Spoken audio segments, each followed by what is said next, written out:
Update terbaru kasus perampokan di rumah dinas Wali Kota Blitar Santoso.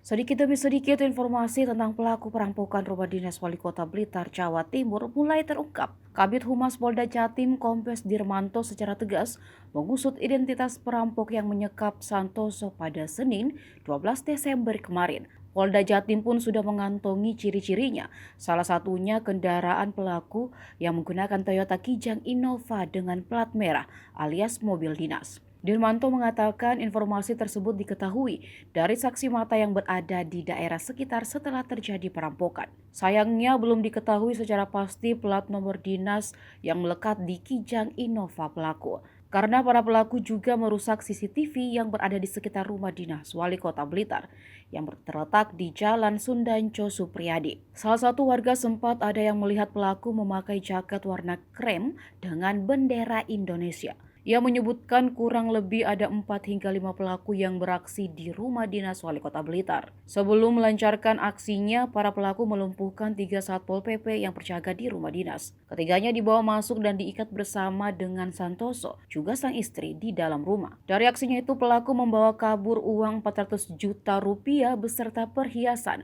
milik Feti Wulandari, istri dari Wali Kota.